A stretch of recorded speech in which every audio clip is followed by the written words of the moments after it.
Ho, ho, ho, and a Merry Christmas. Welcome to day 22 of the 25 Days of Christmas movie reviews.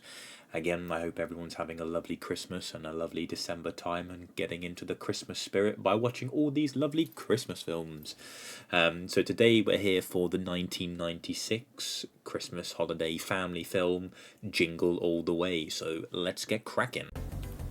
But before we get to the real content, if you end up liking what you see and want to see more, please subscribe and hit the bell to be notified anytime I upload.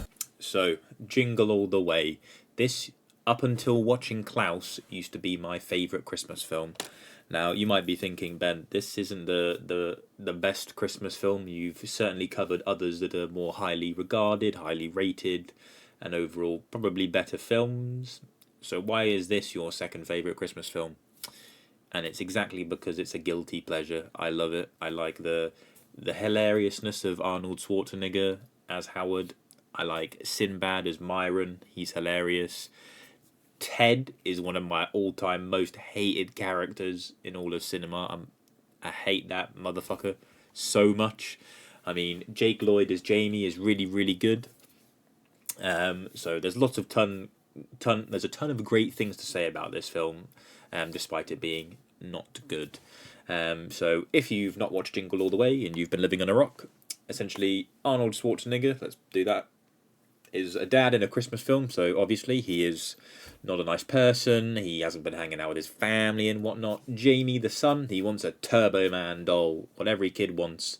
Turbo Man is the shit hottest thing known to man in this world.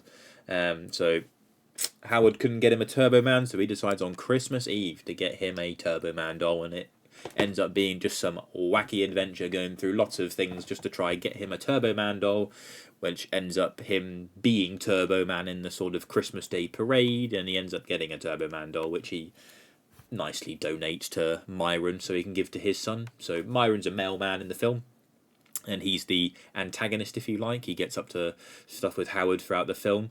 Myron even takes out one of his parcels that ends up being a bomb, which is quite funny. Not that it's a bomb, obviously, but it was quite a funny thing that he pretended it to be a bomb, and it turns out it was a bomb. Rita Wilson as Liz was pretty cool. I don't think I've really seen her in much, to be honest.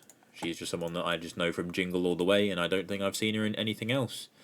I haven't seen A Man Called Otto. I haven't seen any of the Big Fat Greek Gypsy Weddings, or whatever the heck they're called. My Big Fat Greek Weddings.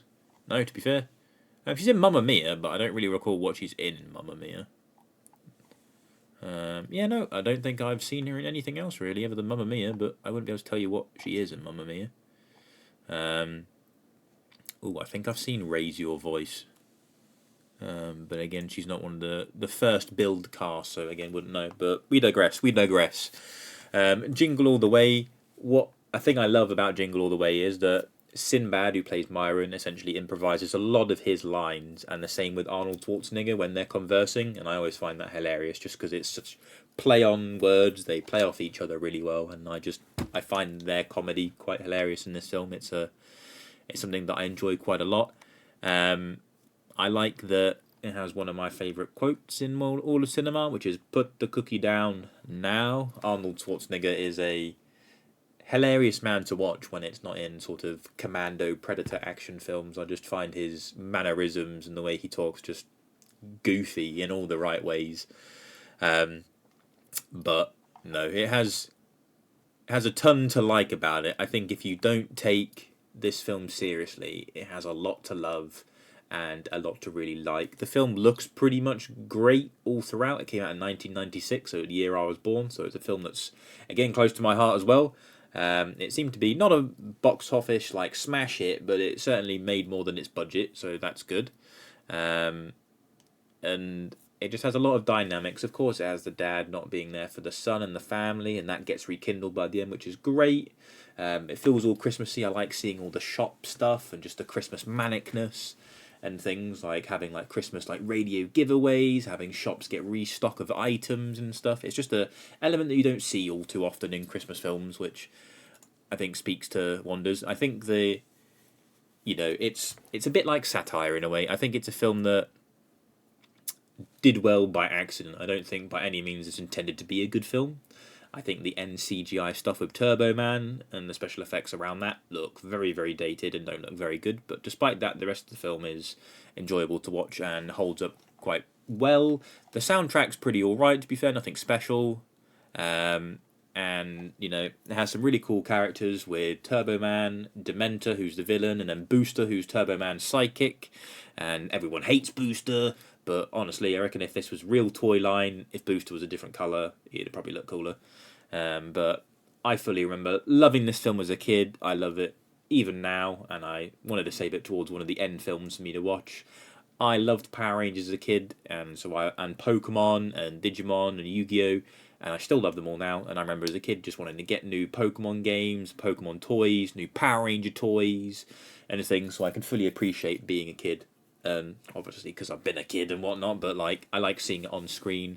I like just reminiscing about being a child and getting that present that you desperately want and things. And I especially enjoyed the end fight with Turbo Man and Dementor. It was quite funny that Myron just kidnapped the person and became Dementor and did quite a ruthless chase scene with a kid that was not wary that he could actually be in danger. Like, I really do wonder how far Myron would have gone for that Turbo Man. There's a police cop that gets absolutely abused by Howard throughout the film, which is quite hilarious just to see him get slowly more and more fucked off and fucked by Howard. I do like that essentially Howard's wife, Liz, never does get with Ted. I like that she stays true to Howard. Ted is a bit of a womanizer in the community, as his son doesn't have a mum. Because I think she passed away. I actually can't remember now thinking about it. But there's no mum in the equation, and he's flirting with all the mums. You know, he's cooking, helping out and stuff. He's the handyman. He's pretty much the shiny Ned Flanders, if you like, and he tries to hit on Liz and even tries to kiss her, and she thankfully slaps him away, dumps the eggnog on him, and, you know, bins him aside. So props to Liz, love her for that. But, I mean, the film clocks in at 1 hour 20, so it's a really digestible, really easy, quite funny, and just all around cool Christmas film to watch, in all honesty. Like, if you watch it without thinking too much, and I know that doesn't speak well for a film, but it's a Christmas film. It's a comedy family Christmas film that's 1 hour 20. It's not supposed to be critically acclaimed, nothing like that. It's an enjoyable film. It's a good 6, 7, to be honest, out of 10. Like, I have it up there as the 9. It's a guilty pleasure for me. It's one that I watch pretty much most, if not all, Christmases, in honesty.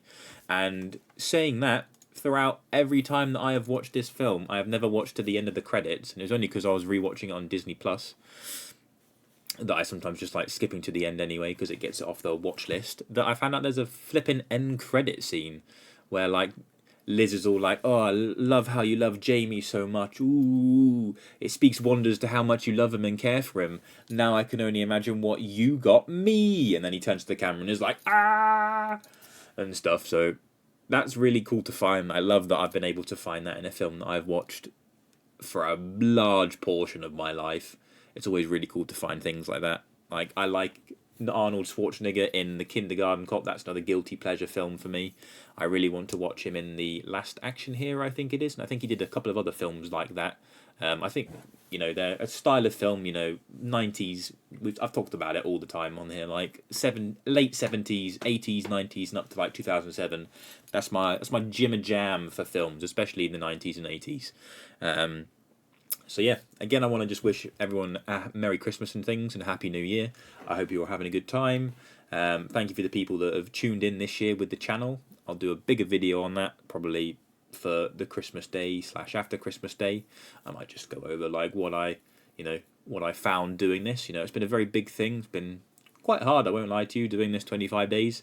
It's very new to someone that's still new to YouTube and things like that. But I just want to thank everyone, if some people have tuned into this, for all the support and love this year. If you haven't watched Jingle all the way, let me know. Let me know if you have watched it and what you think. Is this a film you like? Is it a guilty pleasure? Or is it just a film you just despise and don't think is very good? All comments are welcome. All opinions are absolutely fine. So I want you to say thank you very much. Don't forget to like, comment, subscribe, all that good stuff. Have a lovely Christmas and stay tuned and take care now. Bye-bye. Hey, thank you for watching the video. Click the button to keep watching, or click the other video for more videos, and don't forget to subscribe. Thank you.